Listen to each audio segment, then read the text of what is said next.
My name is Lenora Tellis. I'm 32 years old, and the night my boyfriend quietly called me mediocre in front of his friends, I didn't cry, scream, or throw a drink in his face. I smiled, paid my share of the bill, and walked out. 3 months later, he was back in his childhood bedroom, broke and humiliated, while I was in the best shape of my life, running a booming electrical business and getting ready for a date with a man who actually asks about my dreams, not my income. But I'm getting ahead of myself. That night, the restaurant looked like something out of a movie.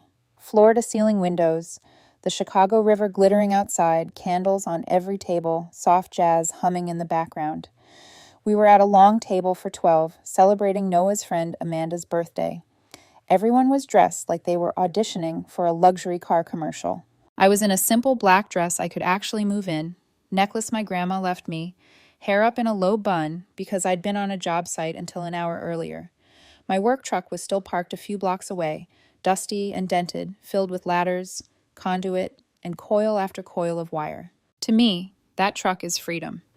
To Noah, apparently, it was an embarrassment. He hadn't said that yet, not out loud, not in words I could pin to anything. It was all in the way his hand tightened on my waist when we walked in and his friends looked me up and down. In the way he turned slightly away when one of them asked, "You came straight from work again, Lenora." Like work was something you washed off before being allowed into those glass doors. I hadn't done anything yet, and already I had that feeling. The one where you know something is off but you can't prove it. Like hearing a hum in the walls and knowing there's a bad connection somewhere. Let me back up. I didn't grow up dreaming about white dresses or Instagram perfect anniversaries. I grew up in a drafty rental with old wiring that tripped the breaker every time my mom ran the microwave and the toaster at the same time. Most kids are scared of the dark. I was scared of the dark and the popping sound the outlet made when you plugged in the vacuum. By 15, I'd taken apart more lamps than I can count.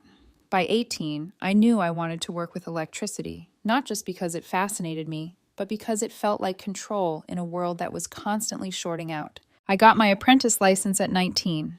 Those early years were brutal. Summer days in attics where it felt like 130 degrees, sweat burning my eyes while I fished cables through ancient walls. Winter mornings in unheated shells of buildings, fingers numb, breath fogging in the headlamp beam. Crawl spaces so tight my shoulders still crack when I turn wrong. My mentor, Ray, was old school. The kind of guy who believed if you weren't bleeding a little, you weren't working hard enough. No coddling, no shortcuts. You learn by doing, he'd say when I was wedged in some impossible space, trying to run conduit around a 30-year-old mistake. Or you go sell candles at the mall. He taught me how to read blueprints like they were novels, how to calculate loads in my head while someone was yelling about deadlines, how to walk into a dead building and see the paths electricity would take before a single wire was in the walls. He also taught me the one thing that would end up saving me later: protect yourself. That lesson didn't come from a breaker panel. It came from my uncle. My uncle ran an HVAC business, built it from nothing. Vans, tools, loyal client list. Then he got married, never separated things legally, never protected the business. 10 years later, brutal divorce. I remember sitting at his kitchen table at 23, watching him explain how he had to sell off 2 vans and let an employee go just to pay the settlement. He looked like someone had shut the power off behind his eyes. That's what happens when you mix feelings and assets without thinking, he told me. Love's great, kid. Contracts are better. It sounds cold, I know, but it stuck. So when I started my own operation at 25, I did it with my eyes wide open. Took out a small business loan, bought a used truck, signed a lease on a tiny industrial space. I worked 16-hour days, answered emergency calls at midnight, underbid jobs just to get my company name out there. Some months I wasn't sure I could make payroll for my one apprentice. I lived off ramen and peanut butter sandwiches. But little by little, things shifted. Word of mouth brought bigger jobs. Commercial accounts started calling. A property manager liked my work and recommended me to another. I bought a second truck, then a third. Now, I clear around $180,000 a year after expenses. I own a 3-bedroom bungalow in North Center I bought in 2019 that's gone up in value. The truck is paid off.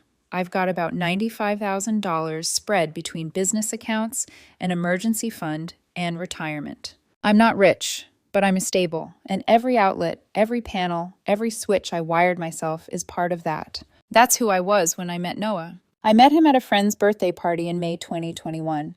I'd come straight from a job, still in work boots and Carhartt pants, hair in a messy bun, hands nicked and scraped. He was the opposite of everything in my world. Slim cut shirt, perfect hair, watch that looked too expensive for his marketing coordinator salary. He worked for a mid-tier beauty brand, making around 55 grand a year, which he told me within the first half hour. Not bragging, just letting me know. He was funny, I'll give him that. Quick with jokes, good at reading the room. I had a beer. He had a cocktail with a twist of something I couldn't pronounce. He asked what I did, and I waited for the usual reaction. It didn't come. You're an electrician? His eyes lit up. That's actually sick. Those are hands that build things. He took my hand, my calloused, still slightly dirty from work hand, and turned it over gently, like it was something worth studying. No disgust, no, wow, that's different for a woman. Just curiosity, admiration even. That moment lodged under my skin. The first year with Noah was genuinely good. We were both busy, but we made time. Weekend walks through different neighborhoods, trying small restaurants that smelled amazing but had plastic chairs. Free concerts in Millennium Park in the summer, where we sat on a blanket and argued about which food trucks were overrated. He never complained about my truck. I'd show up in steel-toe boots and a hoodie that smelled faintly like solder, and he'd kiss my forehead like I was still the most beautiful woman in the room. At least in the beginning. We talked about real future things. Not just we should go somewhere sometime, but actual plans. An Ireland trip when we had enough saved. A dog when my schedule softened. Maybe moving in together down the line. We opened a shared travel fund, each putting in $200 a month. By our first anniversary, we had almost $5,000 saved. His apartment was a small, curated Lakeview studio with plants and string lights, framed prints on the wall, and one of those little carts with matching liquor bottles and glasses. Mine was bigger, more practical, a house with half-painted trim and a workshop in the garage that smelled like sawdust and metal. When he wanted cozy, we stayed at his. When he wanted space, mine. It felt balanced, real, normal. Then money started slipping into the cracks. My best friend Chris has known me since trade school. He runs his own plumbing business now. We've been through everything together. Failed inspections, nightmare clients, jobs that went sideways overnight. He's the kind of friend who tells you the truth, even when it's the last thing you want to hear. Around 8 months into my relationship with Noah, we were grabbing lunch between jobs. I was inhaling a sandwich in the front seat of my truck. Chris leaned against the bumper, scrolling on his phone. "So how's Pretty Boy?" he asked, smirking. I rolled my eyes. "His name is Noah, and he's fine." Chris shrugged. "I'm just saying. Last time we all hung out, he asked what you cleared on that office job. Month before that, he asked how much your tools cost. Today he asked what your net was last quarter." I paused mid-bite. "He's just interested in what I do," I said. "He likes numbers." Chris gave me a look I've only ever seen when he finds a hidden leak behind a wall. That slow, skeptical tilt of the head. "Maybe. Just keep your eyes open, Lenora. My ex did the same thing before she started comparing me to her friends' husbands." I laughed it off. But that night, when Noah casually asked how much my newest commercial contract was worth, the words hit a little different. He wasn't rude about it. At first. It was just a lot of questions. How much does a panel upgrade run? What do you charge per hour? How much did you profit last month? All delivered with that easy smile, like we were just talking about the weather. But every question is a probe, and when someone keeps poking the same spot, eventually you start to bruise. 6 months ago, things really started to slide. Little things at first. A travel show playing in the background and Noah saying, "Wouldn't it be amazing to stay somewhere like that?" About a ridiculous overwater bungalow in the Maldives that cost more per night than my truck did per month when I still had payments. I'd laugh. Maybe in a few years, when the business scales more. His smile would flatten. The light would dim in his eyes just a little. On the couch, he'd scroll Instagram and linger on engagement rings the size of small planets, designer handbags, and vacation photos. I'd watch his thumb hover, eyes narrowing, as if he were studying for an exam. Then there were his friends. Nicole's boyfriend bought her a Tiffany bracelet. Jess's boyfriend surprised her with a weekend in Cabo. Amanda's boyfriend leased her a BMW for her birthday. Every time we left one of those hangouts, Noah got quieter, less present, more elsewhere. 3 months ago, he stopped texting me during the day as much. If I sent him a photo from a job site, something funny my apprentice said, or a panel I was proud of, I'd get a one-word reply hours later. Nice. Cool. Wow. Our standing Friday date nights became every other Friday, then once a month. Then, let's see how my week goes. The night everything started to crack open, we were sitting in my living room, takeout containers sweating on the coffee table between us. I'd ordered his favorite sesame chicken. He was staring at his phone. This is getting cold, I said gently. He put his phone face down, sighed, and finally looked at me. I just feel like we're not progressing, he said. There it was. Progressing how? I asked carefully. Like, where is this actually going, Lenora? My friends are moving into luxury condos, getting engaged, going on real vacations. I'm still driving to a bungalow in North Center to eat takeout on your couch while you're too tired to go anywhere nice because you're crawling through ceilings all day. It landed like a slap. I swallowed, kept my voice even. I love you, I said slowly. I'm not just coasting here. I've been actively saving for a bigger house. I've got a plan to expand the business. I was planning to propose in the next year. His eyes flicked up at that, startled. For a second, there was the Noah I knew, soft, hopeful. Then the calculation slid back in. I didn't know that, he said. I grabbed my laptop and pulled up my spreadsheets, showed him my business growth projections, the accounts I was building, the timeline I'd carefully planned out. Bigger house in 3 years, ring before that, dog in the middle. I laid it all out, numbers and dates. He nodded slowly. It's something, he said. Something. Not enough, not fast enough. He kissed my forehead when he left that night, but I watched him walk down my driveway and felt this weird, hollow feeling in my chest, like a breaker had tripped somewhere, and I just hadn't found the panel yet. 2 weeks later, we went to Amanda's birthday dinner. The Italian place was the kind of restaurant Noah's friends loved posting on Instagram. Cloth napkins, wine list thicker than a code book, menu with prices that made you blink twice. I wore a navy button-down dress and low heels. My calluses were healing, but still there. My phone buzzed with texts from my apprentices about a panel they'd finish in the morning. I muted it and slipped it into my bag. When I got there at 7:30, Noah was already at the bar with his friends, laughing too loudly, leaning in too close. He barely looked at me when I walked up, just brushed a kiss against my cheek and turned back to whatever story he was telling. Our group table was by the window, overlooking the river. Candles flickered. Glasses clinked. The conversation quickly turned into a flex-off. Brad had just bought a Tesla Model S, fully loaded, 95 grand. He passed his phone around, showing off photos. Man, autopilot is insane, he bragged. It practically drives itself. The sound system alone is worth... Jason jumped in with the condo he'd just closed on. 2-bedroom in River North, $480 now, but easily $600 in 3 years. Someone else started talking about stock options and potential bonuses after their startup's IPO. I stayed quiet. I don't begrudge anyone their toys. I just don't need to wear my money like jewelry for it to be real. I was cutting into my chicken parmesan, focusing on the food, when Noah laughed and said it. Well, Lenora's still driving her work truck everywhere, he said. Tone so light it took my brain a second to catch up. The table quieted, then erupted in awkward chuckles. Not cruel, just that nervous laugh people do when they can tell something wasn't as harmless as it sounded. My fork froze halfway to my mouth. It's paid off, I said, looking at him.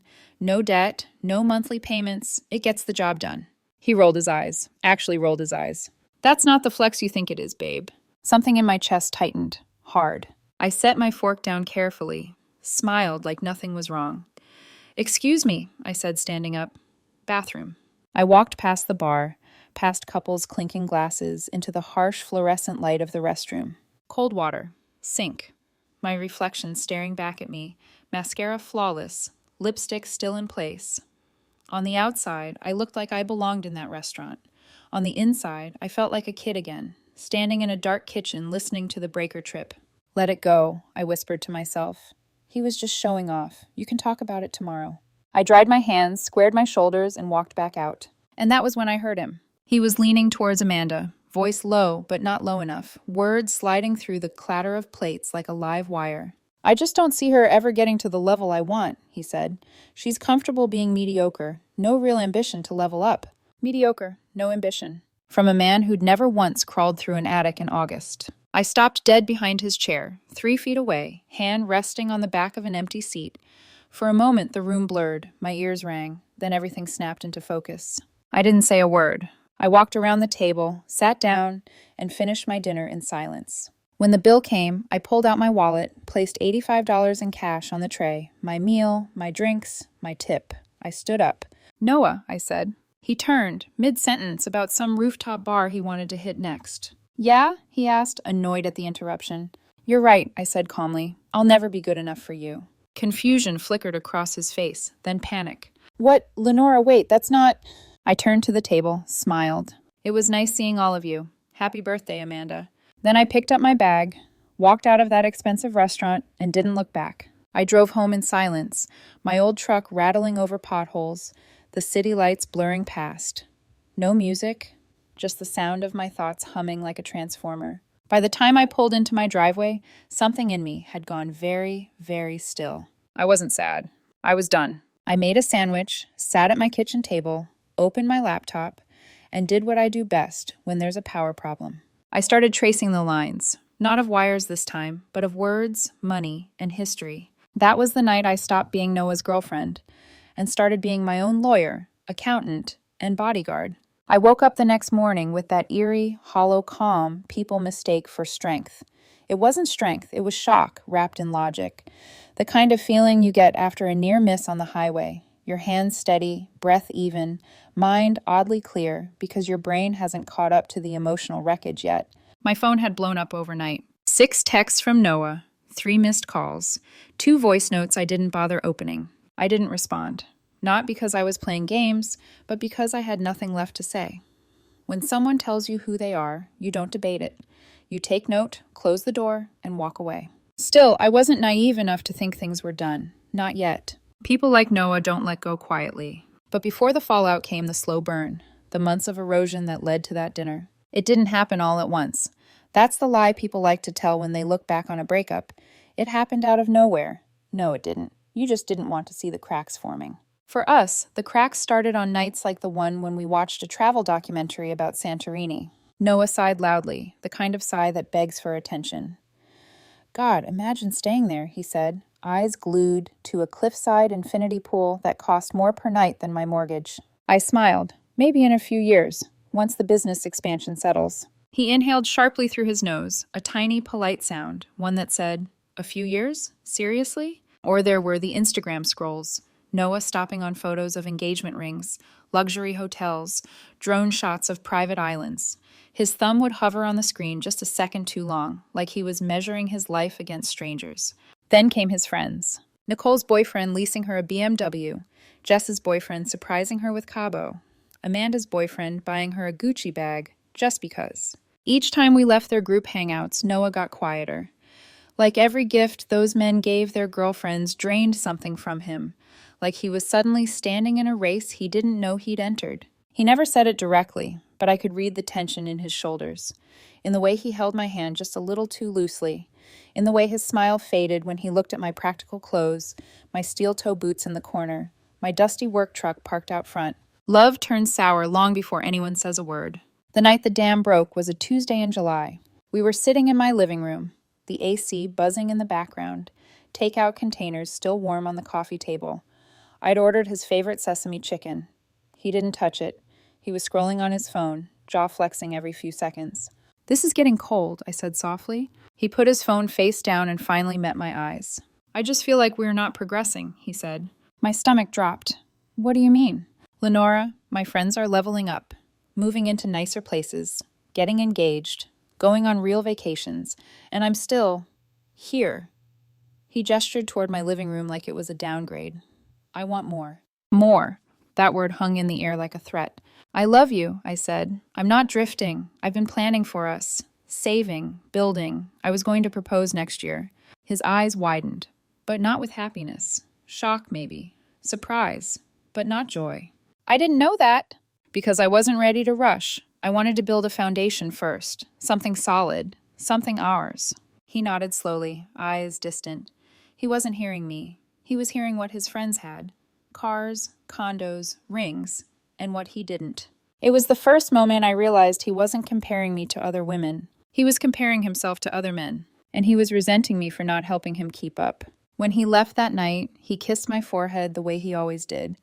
But as he walked down my driveway, there was a crack in the air, a faint humming. the unmistakable warning of a system overloaded and about to fail. Then came Amanda's birthday dinner. I could write 10 pages about that restaurant.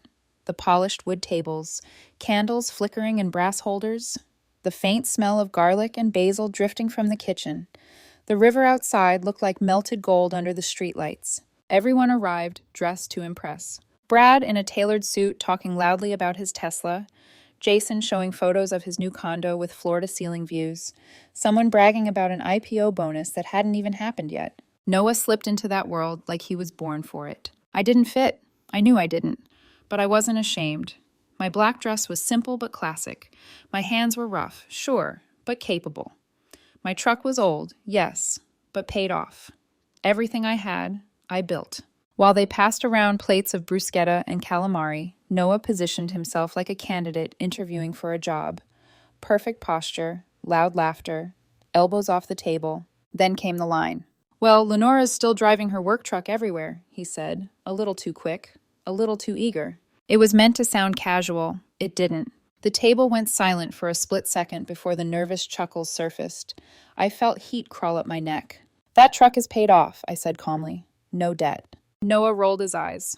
"That's not the flex you think it is, babe." I felt something in my chest shift, not break, shift, like a panel being switched off, a quiet click that changes an entire circuit. I excused myself to the restroom. In the mirror, I didn't look hurt. I looked emptied, like someone had reached inside and unplugged every emotion except one, resolve. I splashed cold water on my face. "He's nervous," I whispered, "trying to impress his friends. Don't blow up. Talk about it tomorrow." I believed that, for about 3 minutes. Walking back to the table, weaving through waiters carrying plates of risotto, was when I heard him. "I just don't see her ever getting to the level I want," Noah said, laughing bitterly. "She's comfortable being mediocre, no ambition to level up." The words hit me harder than any slap could have. I stood 3 feet behind him, close enough to see the little smirk on his face, close enough to hear the truth, his truth, without him knowing I was there. Comfortable being mediocre. A man who had never crawled through attics in August, never run conduit through a ceiling until his arms went numb, never worked 16-hour days to build something from scratch was calling me mediocre. I didn't yell, didn't cry, didn't storm out. That's not who I am. I sat down, finished my meal, placed my $85 in cash on the table, stood up, and calmly said, "You're right, Noah. I'll never be good enough for you." Then I walked out. When I got home, I didn't collapse or scream into a pillow. I didn't call Chris or my mom. Instead, I made a sandwich. Then I opened my laptop. And I documented everything. Every text, every complaint, every question about my income, every comment dripping with insecurity he tried to disguise as ambition. I listed our shared accounts, mine, his, what needed canceling. I took screenshots of the early days, when he bragged about me, when he posted photos of us at taco stands or free concerts. I created folders, documentation, evidence, financial records, not because I planned to use them, but because I wasn't going to let him rewrite the story. Some women cry after heartbreak. Some drown in wine and bad decisions. Me, I build safety nets. Not because I'm paranoid, because I've watched what happens when you don't. By midnight, everything was sorted, labeled, backed up in the cloud. The relationship hadn't died at the restaurant. It had died weeks earlier. The dinner was just the autopsy. Noah expected tears. He expected shouting. He expected a dramatic scene or a long text that he could dissect with his friends. He expected the version of me he thought he understood. He didn't expect silence. Silence was the one language he never learned to interpret. The morning after the dinner from hell, my phone lit up like a switchboard. Dozens of texts, missed calls, voice messages I didn't bother opening. Every message had a different tone, confused, apologetic, defensive, demanding. He cycled through emotions like someone flailing in deep water, trying to find something to grab onto. But there was nothing to grab onto. I didn't reply. I didn't read most of it. I just watched the notifications pile up, like a storm I refused to step into. Instead, I tied my hair back, put on my work boots, grabbed my tools, and left the house. Electrical work is simple in a way people aren't. You don't argue with a faulty wire. You fix it or you cut it out. Noah became the latter. I'd texted Chris the night before, "Need coffee tomorrow, it's bad." He replied with a thumbs up emoji. Classic Chris. At 8 a.m., we were in our usual diner booth, surrounded by cracked vinyl seats, the smell of burnt coffee and scrambled eggs. Familiar. Solid. the opposite of Noah's world. Chris didn't need the story. He read it in my face. What'd he do? He asked. Cheat? Lie? Say something stupid? He called me mediocre, I said, stirring my coffee. Told his friends I'd never get to the level he wanted. Chris blinked twice, set his mug down, and whistled low. Wow, he said. He's dumber than I thought. I told him everything. The eye roll, the truck comment, the overheard conversation, the way Noah didn't know I was standing 3 feet behind him when he unraveled months of resentment in a single sentence. When I finished, Chris leaned forward. So what's your plan? You gonna let him grovel for a while? Make him sweat a bit? No, I said, I'm done. Chris tilted his head. Like, done? Done with him. Done with explanations. Done with the version of me he thinks he's entitled to. I'm cutting him off. Chris grinned, proud and maybe a bit impressed. Cold. I love it. So did I. When I got home, I gathered every single thing Noah had at my place. A few shirts, his toothbrush, a cheap hairdryer, half a drawer of socks, a hoodie he kept forgetting to take home. It all fit in a medium-sized box. Funny how someone who takes up so much emotional space can take up so little physical space. I folded everything neatly, because being done doesn't mean being messy. Then I taped the box shut. No tears, no hesitation. Just closure. My kind of closure. At 9 a.m., I was standing in Noah's apartment lobby. He always left for work early. He wouldn't be home. Hi, I said to the front desk attendant, dropping something off for Noah. She took the box and set it behind the counter. I placed an envelope on top.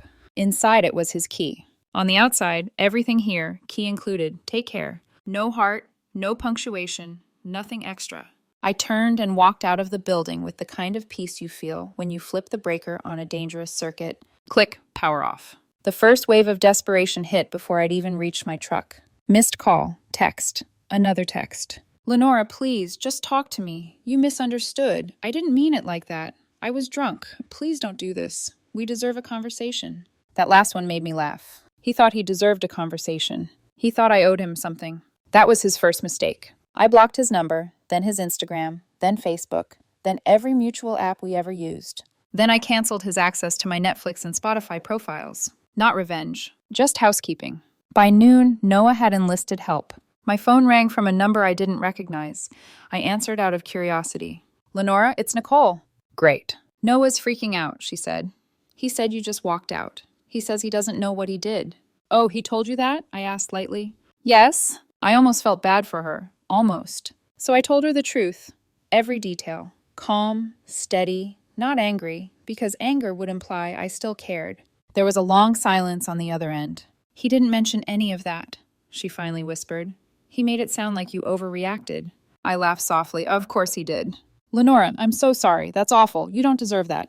I know. More silence. We won't tell him we talked, she said. And honestly, I don't blame you for leaving. I said thank you and hung up. It felt like closing a file. I should have known Noah wasn't done. People who depend on your silence will fight hardest when you take it away. 2 days later, I was halfway up a ladder at a commercial remodel, running conduit above a drop ceiling, when Luis, my apprentice, walked in, eyes wide. Boss, there's a guy downstairs looking for you, says it's urgent. I knew before he said the name. It was the tone, the hesitation, the way Luis almost whispered it. It's Noah. I climbed down, wiped my hands on my jeans, and walked toward the building entrance. Noah stood there looking like he hadn't slept, hair a mess, dark circles under his eyes. His whole body was vibrating with frantic energy. Lenora, he said, stepping toward me. I didn't move. We need to talk, he pleaded. Just give me 5 minutes. No, I said. His eyebrows shot up, like the word no physically hurt him, like he'd never heard it used in a sentence that involved him. I didn't mean any of that, he insisted. I was stressed. I had a few drinks. Everyone vents about their partner sometimes. Complaining, I said, is saying someone leaves the milk out. What you did was tear down my character. It wasn't like that. You said I was mediocre, I cut in public, behind my back, after I've supported you for 3 years. He swallowed hard. You're blowing this out of proportion. There it was, belittling me to regain control. Lenora, he said, his voice rising, you're being childish. That word, childish. I tilted my head slowly, studying him, seeing him clearly for the first time without the fog of love or history. You were done with me long before that dinner, I said. I'm just the one brave enough to admit it. His face twisted. That's not true. It is, I said. You wanted someone flashier. Someone who made your life look like your friends. I wasn't that person, and I'm not going to apologize for it. He stared at me like I'd become someone he didn't recognize. But I hadn't changed. I'd just stopped dimming my light to make him feel brighter. I have work to finish, I said, picking up my drill. You should go. He opened his mouth again, but nothing came out. Then he turned and left. Luis watched him go and shook his head. Ex? Yep. Damn, he muttered. He looked wrecked. I shrugged. Not my problem. Luis smirked. Cold exit, boss. Only way to do it, I said. And I meant it. That first week was just blocking. Unknown numbers, emails, messages through old group chats, attempts to reach me through mutual friends. I blocked each one, not with anger, with precision, like cutting dead wires from a live panel. Clean, permanent, necessary. But breakups don't end with blocking. Breakups end when the other person finally understands. You're not coming back. Noah wasn't there yet, but he would be. Soon, week 2 began with something unexpected. Silence. Not peace, not resolution, just the eerie, anticipatory kind. Like the moment before a breaker blows and the entire house goes dark. Noah had stopped calling, stopped texting from burner numbers, stopped begging through mutual friends. And when a man like Noah goes silent, it's never because he's calm. It's because he's busy trying to replace the thing he lost before he has to feel the weight of losing it. I didn't think about him much during those weeks. Not intentionally, more like the way your mind stops returning to a toothache once it's gone. You don't need reminders of pain that's no longer there. I focused on work, on myself, on the quiet satisfaction of walking into my workshop in the morning and seeing projects lined up, on the gym at 5:30 a.m., on Wednesday night, basketball with my college buddies, on cooking dinners I didn't have to justify or make pretty for Instagram. Life felt clean, simple, honest. But karma wasn't done. The first hint of Noah's new life came through Nicole. She called one night while I was labeling breaker circuits in my garage, her voice a mixture of disbelief and gossip-fueled adrenaline. So, she said, I guess Noah is dating someone new. I didn't flinch. Okay. Her name's Tessa, wealth management something, wears designer suits to brunch, drives a Mercedes. Sounds on brand, I said. Nicole snorted. That's the thing. He's different. Like he's trying to be one of her people now. I wish him luck. You don't sound surprised. I'm not. Nicole hesitated. He's posting a lot. Fancy restaurants, rooftop bars, matching cocktails. I didn't check. I didn't need to. Men like Noah don't heal. They rebrand. A week later, the cracks started showing. Nicole and Jess invited me to a small rooftop hangout. I went. Not to hear about Noah, but because they'd been kind, and I wasn't going to let a breakup isolate me. But the moment I arrived, Jess blurted, Okay, before we talk about anything else, you need to hear what happened at dinner last night. I raised an eyebrow. What dinner? Nicole and I went out with Noah and Tessa. Nicole buried her face in her hands. It was the most uncomfortable 2 hours of my life. Jess jumped in. Tessa ordered for Noah. Didn't ask him. Just waved the waiter over and said, he'll have the filet, medium well. Nicole added, and when he tried to talk about his job, she said, that's cute, honey. Cute. Honey. Like he was a toddler showing her a finger painting. Jess took a sip of her drink. Then he told a story about your business, nothing personal, just something cool you did. And Tessa interrupted and said, yes, but that's not exactly a scalable career path, is it? Nicole winced. We almost choked on our drinks. I felt nothing except mild amusement. So he got what he wanted, I said. A fancier world, fancier circles. Jess looked at me over her glass. He looked miserable, Lenora. I shrugged. That's between him and his reflection. 2 more weeks passed. My business had its best month ever. I signed a contract with a property management company I'd been courting for nearly 2 years. I hired another apprentice, bought a new work truck, hit a personal record at the gym, lost 20 pounds and gained more muscle than I'd had since my 20s. My life was moving forward. Noah's not so much. Nicole called again, this time with her voice lowered, like she was delivering classified information. Tessa dumped him. Ah, I said, there it is.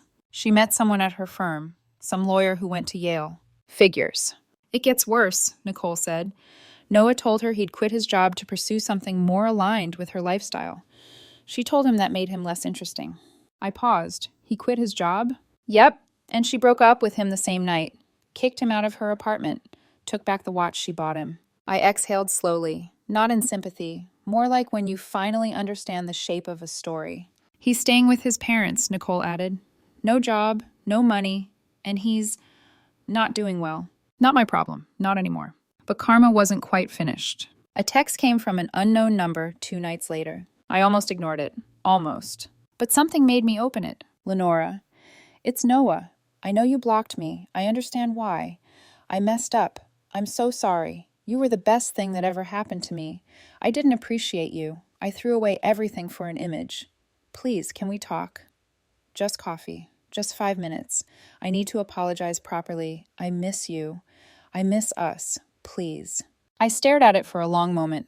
Not because it stirred anything, because it didn't stir anything at all. And that's when I knew the story was over. Not the breakup, but the part of me that ever cared. I blocked the number without replying. Closure isn't a conversation. Closure is a decision. A week later, I ran into Noah's mom at the grocery store. She looked tired but kind, holding a carton of eggs and debating brands. When she saw me, her face softened. Lenora, she said quietly, how have you been? Good, I answered truthfully. She hesitated. Noah, he's been going through a hard time. I heard, I said simply. She closed her eyes, pained. I'm sorry for what happened, truly. His father and I always thought you were good for him. I nodded. Thank you. Would you ever consider talking to him, just to— No, I said gently, but I wish him well. Her shoulders dropped in resignation. You're a good woman, Lenora. I hope you find someone who knows that.